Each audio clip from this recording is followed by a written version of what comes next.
এক গ্রামে থাকতেন এক বুড়িমা। তিনি আশ্চর্য রকম এক শক্তির অধিকারী ছিলেন। সকল জীবজন্তুর ভাষা বুঝতে পারতেন তিনি। তার খুব আদরের একটি সঙ্গী ছিল, একটা সাদা ছাগল। প্রতিদিন সকালে বুড়িমা নিজের হাতে গাছ থেকে কচি পাতা পেড়ে ছাগলটাকে খাওয়াতেন। একদিন সকালে ছাগলের ঘরের দিকে যাওয়ার সময় তিনি শুনতে পেলেন, বুড়িমা, বুড়িমা, বুড়িমা বাঁচাও। ছাগলের সামনে একটি সাপ পড়ে আছে, তবে সেটা কোনো হিংস্র ভঙ্গিতে ছিল না, বরং তার সারা গা ক্ষত বিক্ষত। আরে রে, এত আঘাত পেয়েছে সাপটি, কেউ কি তোকে মারলো নাকি? ছাগল ভয়ে পেছনে সরে গেল। একে দূরে রাখো, আমি ভয় পাচ্ছি বুড়িমা। কিন্তু বুড়িমার হৃদয়ে মায়া জন্ম নিল। তিনি সাপটিকে তুলে নিজের ঘরে নিয়ে এলেন। সাপের সারা শরীরে হলুদ লাগিয়ে তার যত্ন শুরু করলেন। এরপর সাপটিকে নিজের বিছানায় ঘুমাতে দিলেন। এই দেখে ছাগলের মনে জ্বলে উঠল হিংসার আগুন।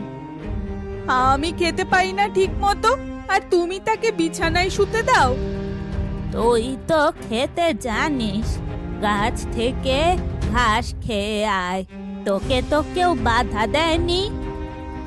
রাগে অভিমানে ছাগলটি সেই দিন জঙ্গলে চলে গেল। একদিন ছাগল এসে বলল, এই সাপটা তো বিষাক্ত, যদি তোমাকে কামড়ে দেয় তখন কি হবে? না রে না, ওকে আমি নিজের সন্তানের মতোই ভালোবাসি, ও কখনোই আমার ক্ষতি করবে না। এরপর বুড়িমা সাপটির জন্য একটি সুন্দর ঝুড়ি তৈরি করলেন। সাপটি সেই ঝুড়িতে প্রতিদিন ঘুমাতো। দিন যেতে লাগলো, ছাগল আরো অবহেলিত বোধ করতে লাগলো। হিংসা তার মধ্যে জমে উঠতে শুরু করলো।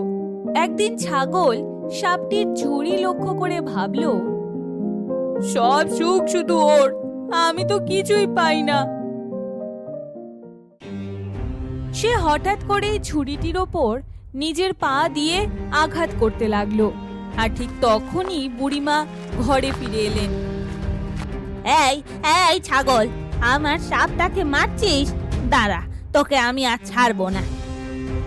তখনই সাপটি ফিসফিস করে বলে উঠল, না বুড়িমা, ওকে কিছু করো না, ও আমার বোন। তুই আমার বোন? আমি ছাগল আর তুই সাপ যে? হ্যাঁ বোন, বহু বছর আগে আমরা একই সাথে জঙ্গলে হারিয়ে যাই। তখন আমি ভুল করে এক বিষাক্ত সাপকে পাড়া দিয়ে দেই।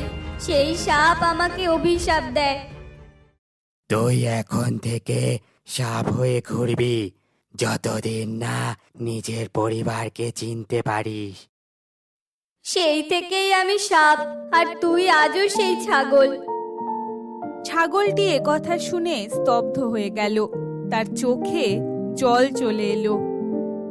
আমার জন্য তুই এত কষ্ট পেয়েছিস, আমি তো তোকে চিনতেই পারিনি। আমাকে ক্ষমা করে দে দিদি। আজ যে তুই আমায় চিনেছিস, এতেই তো আমি মুক্তি পেয়েছি রে বোন। বুড়িমার চোখেও জল চলে এলো। তিনি দুই বোনকে জড়িয়ে ধরলেন। তোমরা তো আমার দুই মেয়ে, আজ থেকে আমরা একসাথে সুখে শান্তিতে থাকব। সেই থেকে বুড়িমা, ছাগল আর সাপ তিনজনে একসাথে সুখে শান্তিতে বসবাস করতে লাগলো।